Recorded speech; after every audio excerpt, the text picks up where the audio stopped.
Proverbs 3. My child, do not forget my teaching, but let your heart keep my commands, for they will provide a long and full life and well-being for you. So don't forget my teachings, but let your heart keep my command. So like from the heart, and Jesus talks about that. Out of the heart is what is inside of a person. Out of the heart is what things flow from. The words that come out flow from you, your character, who you are from within. That's how it flows out.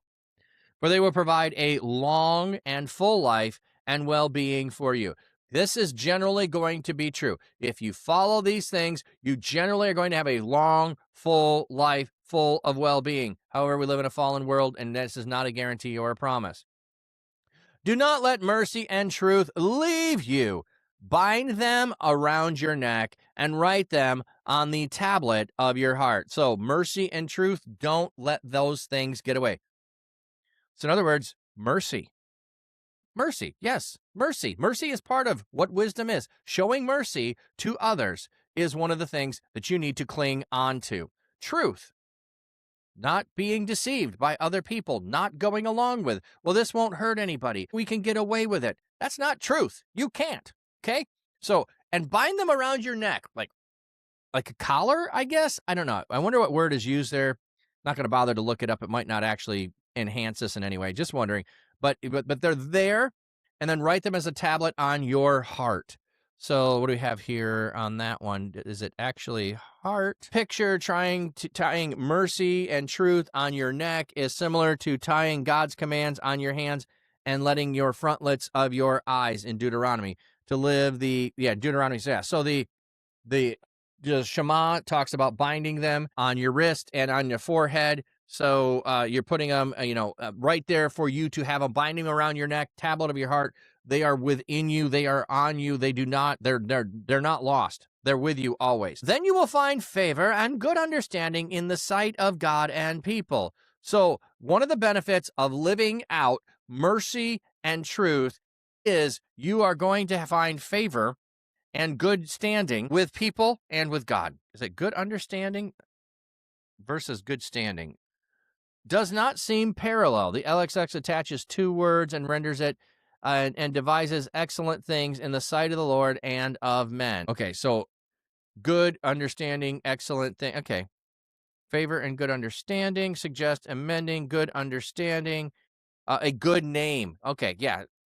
Anyway, the parallels there that we understand that we're going to have favor with God by doing the things that we ought to do. Trust in the Lord with all your heart and lean not on your own understanding.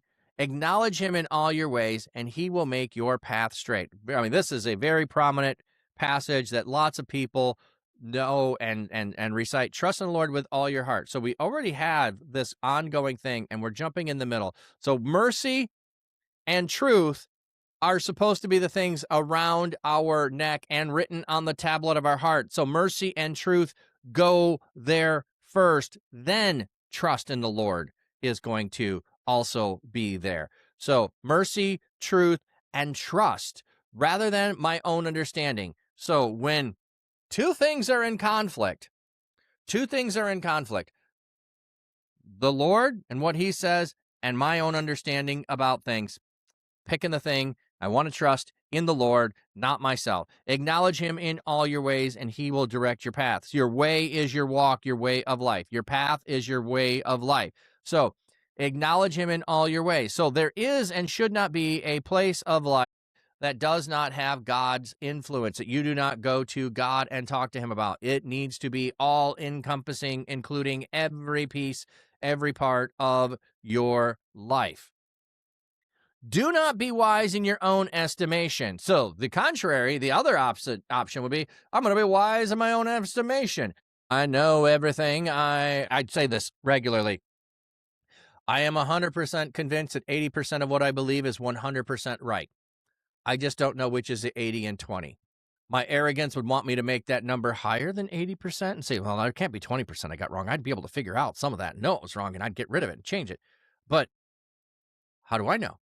I mean, I just relying on my own understanding, right? So how could I? So I need to not be wise in my own estimation. There's still a lot. Like I I have been reading the Bible on stream for 5 years. I have probably learned as much or more Bible in the last 5 years as I did in the previous 15 years. So, you keep at it. You keep at it. Slayer Darth, welcome in, friend. Glad to have you here. Okay. Do not be wise in your own estimation. Fear the Lord and turn away from evil. So these things are in parallel to each other. So one is the thing to not do, the other is the thing to do. So don't be wise in your own estimation. Instead, fear the Lord, turn away from evil. So, yeah, let me never count myself as wise, Lord. Yeah. This will bring healing to your body and refreshment to your inner self. What will? Not being wise in your own estimation will bring healing to your body. Fearing the Lord and turning away from evil will bring healing to your body. It will bring refreshment to your inner being. We had a tip of the cap. Sack attack, tip of the cap, friend. Tip of the cap. You're on your knees before the Lord as I actually weep. Magic and Twilight, that's a good place to be. Mr. Dave, morning. Okay. So we have bringing healing to our bodies and refreshment to our inner self. Honor the Lord with your wealth, with the first fruits of all your crops. So first fruits is one of the festivals that they are given. There's a particular one that they need to do, but honor God with all your wealth. So this isn't just about the first fruits. Then the first fruits is a demonstration of how do you honor God? You honor God by giving him the first of what you have. So they would harvest, you bring in the harvest. As it starts, you give God the first that comes in. Then they finish doing the harvest. So that would be the way. Now we're paid in a different way. So first of what you get isn't saving it up. It's a continuous basis of things. So that's different. But honoring God with your wealth, I think, expands beyond that. So what if I have all of these things that I've purchased behind me? Would not all of that include honoring God with my wealth? It could be. Would getting stickers and highlighting people be a way of honoring God with my wealth? Well, this isn't a whole lot of wealth, but it in some way can be using the wealth I have, and is it honoring God or not honoring God? So there's ways to think about those things. If I spend my money on this, will it be honoring to God? Now, there's some things that are just neutral. There's some things that's like, no, but it's not bad either. So I don't think that just says you can't buy stuff, that you enjoy. I'm not saying that. I'm saying think about stuff sometimes. Is using your money this way honoring to God? We don't think about that very often, I don't think. Mr. Dave, is that the first fruits of your wages, meaning before or after tax? That's highly debated, and I think the bigger thing is are you honoring the Lord with the first of it? And it doesn't say how much is the first fruits. I mean, if you're doing a harvest, like, for instance, first fruits of my blueberries yesterday was 3 blueberries. Would that be enough? No, that's not enough. I'm going to have a lot more than that. But it would have been, I did harvest yesterday, so I would give that to God. Probably it would be throughout the next week, everything that comes off in the next, or however many days, if it all of a sudden blooms, it would be that amount that I collect at that time, I would give. And then when the rest comes in, I would have more to do with it. But when we go to a paycheck thing, it's like, how could you can't give to God before the taxes come out. Doesn't work that way. So it has to be after taxes. But I think your bigger question is what amount in those things. Yeah. It can't come. I think it was more of is your first fruits off of the gross or the net? Perhaps you'll pet a dog. Yeah. Oh, yeah. Forged. Whoever sows sparingly will reap sparingly. Whoever sows bountifully will reap bountifully. Each one must give as he has decided in his own heart, not reluctantly or under compulsion, for God loves a cheerful giver. Great passage there, Slayer Darth. And I think there's ways to understand this. And the point is,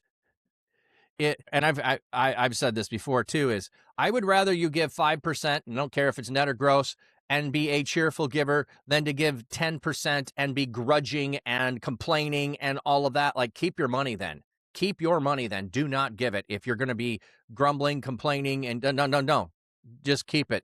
Just give out of joy. At your church, if we can before taxes, we do. If we cannot after, and what we can give cheerfully, either way, able to give. Yes. Yeah. Whatever you can give cheerfully, give cheerfully. I would love to have more so I could give more. I have some hopes and plans that if they come about for me to be able to give, I will be able to start doing that, but I can't right now. So anyway, keeping going. Then your barns will be filled and complete. So how will we get complete barns is by honoring God with our wealth. That's the total use of our income, and giving the first fruits of our crops. Then your barns will be filled completely, and your vats will be overflowing with new wine. So by putting our proper place on honoring God and giving to God, God will increase what we have. My child, do not despise discipline from the Lord. Okay, so we're switching other topics. So I just want to go back there. So this also is not, and do not listen to prosperity gospel. This is not a guarantee.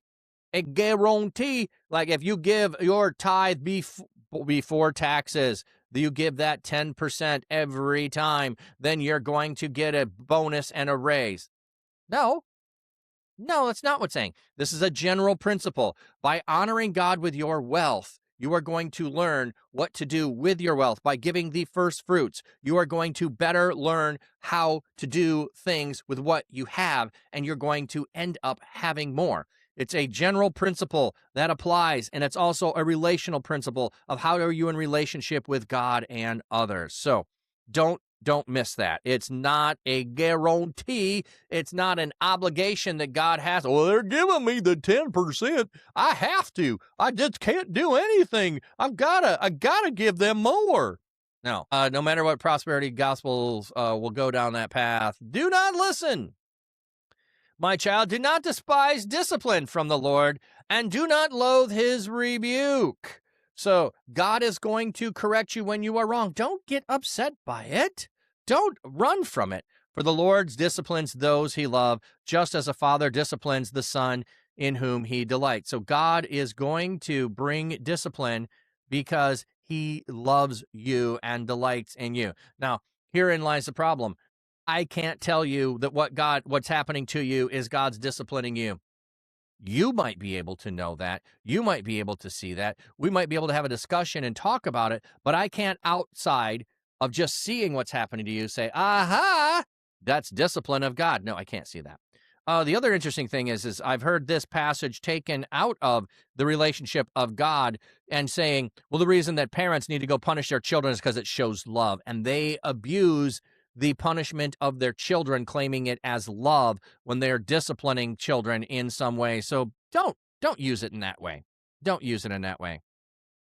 Mr. Dave, ask God to follow his heart, and the Holy Spirit will confirm with your spirit on with what is appropriate. Absolutely. Good stuff. But blessed is the one who has found wisdom, and the one who obtains understanding. So finding wisdom, finding understanding is going to lead. Yes, to me, discipline should be edifying rather than punitive act. I would put it in the realm of discipline is for restoration of something that has gone wrong, and or also for preparation for how to live the rest of your life. So it could be for today, here's what we have to do in order to restore now. Or it's a teaching that will prepare you on how to live for the rest of your life. But punitive action, no, we don't want that. Just for punishment's sake, no. Not saying there aren't consequences. Consequences come. Yes, absolutely, Magic and Twilight. Explain to a child why they are being disciplined. 100%. Not because I said so. Mr. Dave, James 1:15. They desire when it have conceived. Oh, yeah, when it's conceived, gives birth to sin. When it's fully grown, brings death. Yeah, wrong one. Okay. If anyone lacks wisdom, let him ask of God, who gives generously without reproach, and he will give it. Yes, fathers, do not provoke your children to wrath, Ephesians 6:4, or to anger, but bring them up in discipline, instruction, Lord. Absolutely. So that's a throwback from Ephesians here to what is going on in the Proverbs here. Okay, so we got ads. We'll come back. We'll finish this, and then we'll get to your question. For her benefit is more profitable than silver, and her gain is better than gold. She is more precious than rubies, and none of the things you desire can compare with her. So, obtaining wisdom and understanding, pursuing those things, they're more valuable than things. Having that, knowing that, being found seeking after those things are better. And when God disciplines you and you are blessed to have wisdom and understanding, it is more valuable than silver and gold and rubies and anything else that you could desire. Nothing can compare with Lady Wisdom. Long life is in her right hand, and her left hand are riches and honor. So if you go after Lady Wisdom, you have long life in the right hand, and you have in the left hand riches and honor. So you have, what are the things that people are seeking after? Well, power, money, fame, long life. I guess those are the four things that people want, right? Well, we got three of them right here mentioned in that. We don't have any power mentioned. But we have long life, we have riches and honor, so our fame, that people, prestige, whatever that might be. Her ways are very pleasant, and all her paths are peaceful. So everything is peaceful when you are pursuing after the ways of wisdom. She is like a tree of life to those who grasp onto her, and everyone who takes hold of her will be blessed. So wisdom is going to be a blessing. You take hold of her like a tree of life instead of death. It is going to be the way that leads to life. By wisdom the Lord laid the foundation of the earth, he established the heavens by understanding. So the way that God created everything included wisdom. It was the foundation, it was the way it was established, and by knowledge, the primordial sea was broken open so that the clouds drip down dew. So the very way of God's creation is founded upon wisdom, understanding, knowledge. All of those things are wrapped up in what Lady Wisdom provides. Slayer, Psalm 103:13. As a father shows compassion on his children, so the Lord shows compassion on those who fear him. Absolutely. So we've had the fear piece addressed in here, proper understanding and position of who God is, proper understanding of who he is, and honor given to him. And that is what we are having all of this come out from. My child, do not let them escape from your sight. Safeguard sound wisdom and discretion. So we have to not let wisdom and discretion escape us. So wisdom, discretion. Maybe I'll name my two mugs Wisdom and Discretion so that they are never leaving my sight. They rarely do. I go to conferences. I travel. I bring both wisdom and discretion with me. So they will become life for your soul and grace around your neck. So we have, again, something around our neck. We had mercy around our neck before. Now we have grace around our neck. It is a thing that adorns us, that is there, that is part of who we are, that everyone sees when we go about. Then you will walk on your way with security, and you will not stumble. So this is going to allow my walk of life, to be in security without stumbling. When you lie down, you will not be filled with fear. You will not be filled with terror. When you lie down, your sleep will be pleasant. So it's all going to be peaceful when you sleep, instead of staying awake, worrying about stuff, filled with fear, anxiety.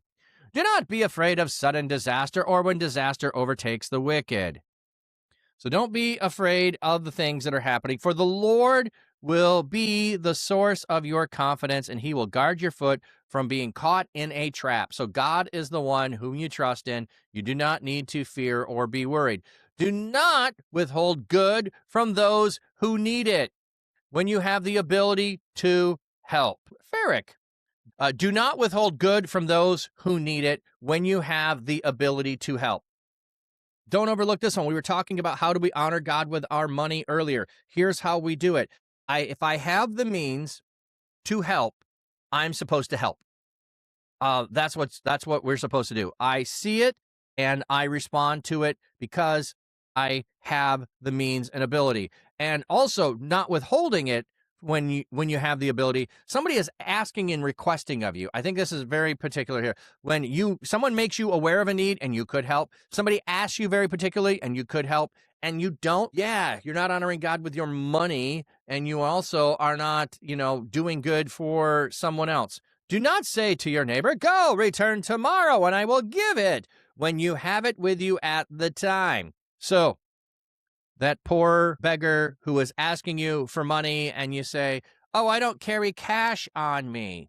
I frankly don't usually carry cash, and so I'm honest with that. But I know people that just have decided that they can say that because a lot of people don't carry cash. Now they don't have to help. Yeah, do not plot evil against your neighbor when he dwells by you unsuspectingly. So don't plot evil against your neighbor. So not only you need to help, don't do evil against him. Do not accuse anyone without legitimate cause if he has not treated you wrongly. So don't make false claims against people. Do not envy a violent man, and do not choose any of his ways. So we're back to some of the other Proverbs, like the violence, waiting in violence, going after those. So we're returning to some of those themes. For the one who goes astray is an abomination to the Lord. What? There's that word, the abomination word. So one who goes astray. What do we have in this word? Meaning turns aside to depart. So simply being off of the path, going astray from following after God is an abomination. Okay, that sounds like all sin then, right? Yeah, pretty much. Not following after God, not seeking wisdom, not going after him, doing things nefariously for yourself, all those things. Yeah, that's an abomination. An abomination to the Lord is a thing that's loathsome, detestable. Okay? Yes. So the homeless problem, the plague society in excess, we are obligated to give money to every Tom, Dick, and Harry on the corner. Shouldn't we use discretion? Oh, absolutely we should use discretion. Was not implying that every time you go out, there's someone you can help. I'm saying that we should not just use the excuse, they're going to go use it for something else I'm not going to give. We make up all kinds of excuses of why we don't help them. My point is, when you have the means to help, like I could actually go and give this person a full meal. They need money for a meal. I could actually help. I should do that. That was my point. And my point is, we often just ignore people that we actually could help. For instance, if you go past the same homeless person over and over again, you would get to know them. So you could build a relationship with them, not necessarily saying every random person is someone that you can help, but you absolutely probably could choose to.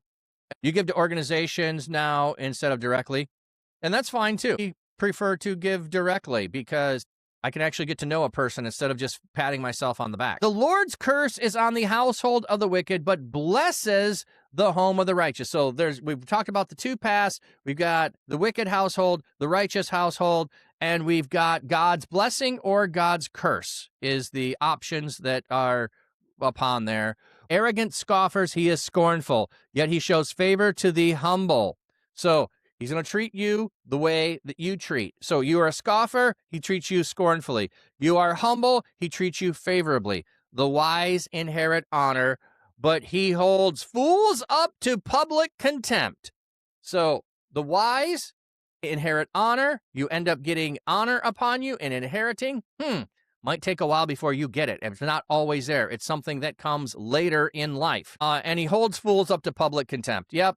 We scoff and use people's names as a byword because we can poke fun of them and talk about the things that they did when they failed. All right. Wow, that was a long, long proverb.